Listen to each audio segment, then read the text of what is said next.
बिस्मिल्लाहिर्रहमानिर्रहीम। अस्सलाम वालेकुम। भारतीय रियासत मणिपुर में पिछले एक महीने से इतने खतरनाक फसादात फूट पड़े हैं, इतने ज़्यादा खतरनाक फसादात फूट पड़े हैं कि इस वक्त मामला ये है कि वहाँ पर मोदी और भारतीय आर्मी चीफ दोनों इसे खामोश है और वहाँ पर धमकियाँ दी जा रही है कि जो बीच में आएगा रगड़ा जाएगा। लिहाजा ना फौज इसमें आए, ना मोदी आए, ना कोई और मामला है। और हालात इतने ज़्यादा ख़राब हो गए हैं कि वहाँ पर मिनिस्टर्स के घर जलाए जा रहे हैं, वजीर आला के घर, यानी हर जगह पर अफरा तफरी है।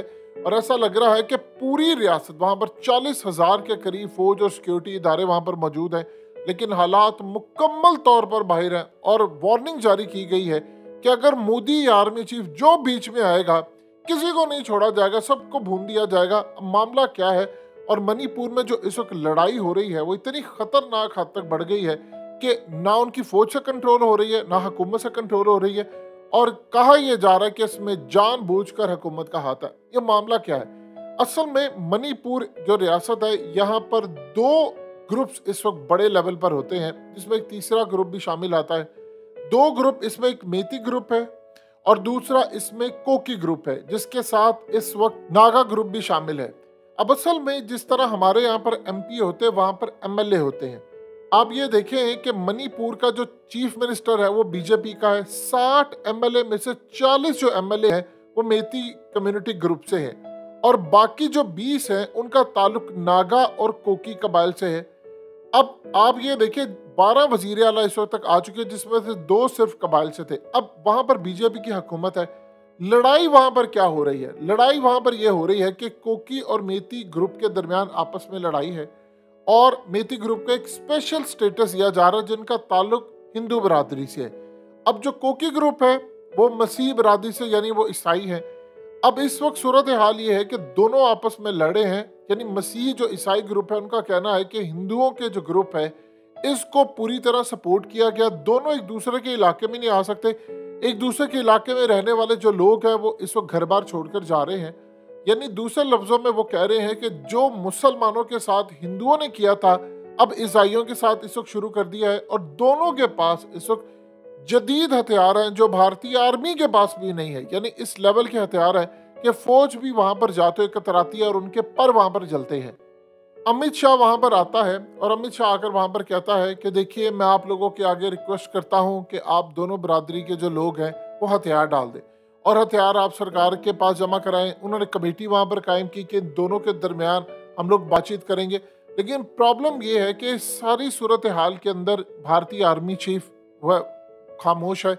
अब जानते हैं इंडिया के अंदर आर्मी का वो होल्ड ही नहीं है, यानी वहाँ पर सियासतदान ही इस्टेब्लिशमेंट है, वहाँ पर सियासतदान ही ज़्यादा मजबूत है। यानी मोदी खुद एक इस्टेब्लिशमेंट है और उनकी फौज का कोई भी आर्मी चीफ जो है उसकी जरूरत ही नहीं है कि इवन के वो छोटे से कोई एक आम एमएलए या एमपी मेंबर ऑफ पार्लियामेंट या राज्यसभा का कोई एक बंदा, उसको भी वो बाईपास कर सके। वहाँ पर एक आम एमपीए या एमएलए या इवन के हर तरह का वहाँ पर कोई राज्यसभा का जो मेंबर है वो भी उठकर आर्मी चीफ को रगड़ा लगा सकता है और उनकी जरूरत नहीं है कि वो आगे से कोई बात कर सके।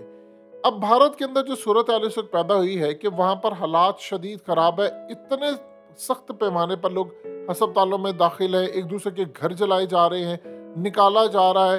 यानी हजारों की तादाद में अगर एक ग्रुप ने कहा है कि उसके इलाके में दूसरा कोई ना आए, इवन के इमेजिन कर लीजिए कि फौज को आने की इजाज़त नहीं है। इस लेवल की सूरत हाल वहाँ पर पैदा हुई है। हंगामे जारी हैं कि एक ग्रुप ने कहा है कि दूसरे ग्रुप को कि वो नहीं आ सकता और साथ फौज को भी कहा है कि तुम्हारी भी जरूरत यहाँ पर नहीं होनी चाहिए आने की। यानी एक इलाके में फौज नहीं जा रही, दूसरे इलाके में भी नहीं जा सकती, तो हालात वहाँ पर शदीद कशीदा है। अब दो ऐसे जो ग्रुप हैं उनकी लड़ाई इस तरह शामिल होती है कि यानी आप देखिए, आगाज इस तरह होता है कि वो कह रहे हैं कि जी हिंदू कम्युनिटी पर हमला किया था, एक रैली निकाली गई थी और उसके बाद उस रैली में फिर उसमें शरपसंद अनासिर हो गए, कोकी बरादरी ने हमला किया, घरों को जला दिया।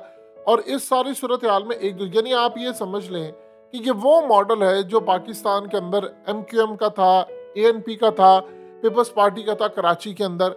और जब कराची ऑपरेशन से पहले यानी सारे ग्रुप आपस में लड़े होते थे और आम आवाम मर रही होती थी, यानी एक का दूसरे के साथ, दूसरे का तीसरे के साथ।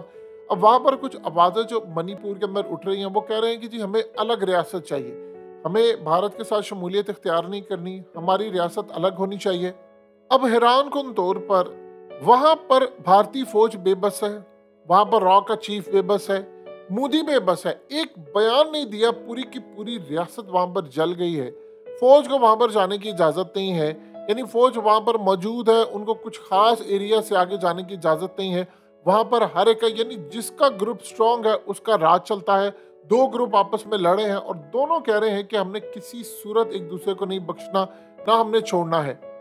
देखिए क्लियरली इस वक्त नजर आ रहा है मामला कि मुसलमानों के बाद इस वक्त ईसाइयों को टारगेट करने का वहां पर जो सिलसिला शुरू हुआ है वो इतना ज्यादा खतरनाक हो गया है, यानी चीजें मुकम्मल तौर पर कंट्रोल से बाहर हैं कि एक रियासत के अंदर आग लग रही है, फिर दूसरी रियासत के अंदर जा रही है, तीसरी रियासत के अंदर, और वहां पर हालात इतने खराब होते हैं कि फौज को जाने की इजाजत नहीं होती।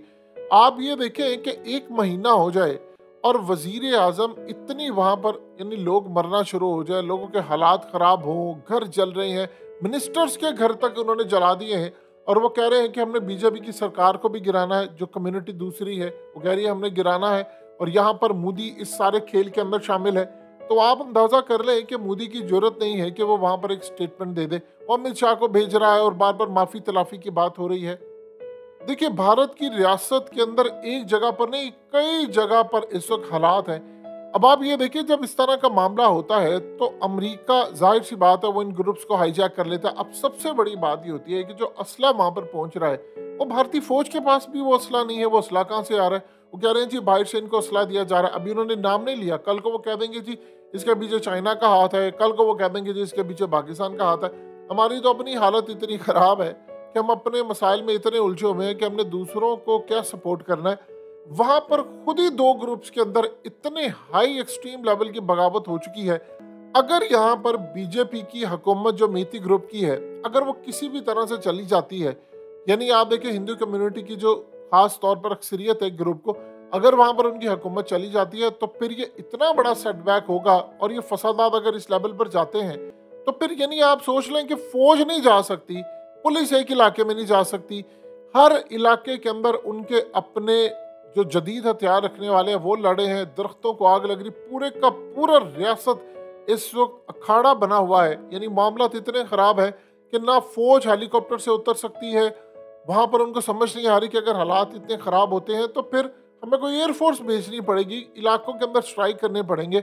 अगर ऐसी सूरत हाल है तो दोनों कम्युनिटी के जो लोग हैं वो हुकूमत को देख रहे हैं कि किस लेवल पर काम करती है। यानी आप देखिए 60 में से 80% हिंदुओं की कम्युनिटी के लोग हैं और 20% ईसाइयों के हैं।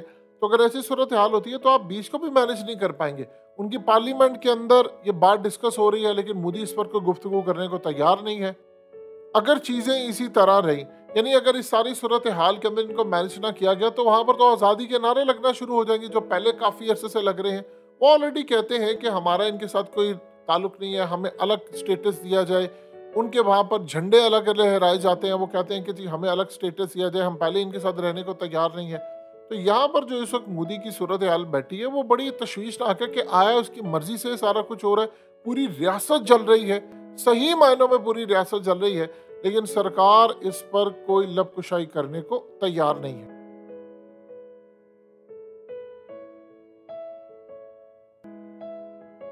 हकीकत टीवी को सब्सक्राइब करना मत भूलें, वीडियो को लाइक करें, शेयर करें और कमेंट सेक्शन में अपनी राय का इजहार ज़रूर करें।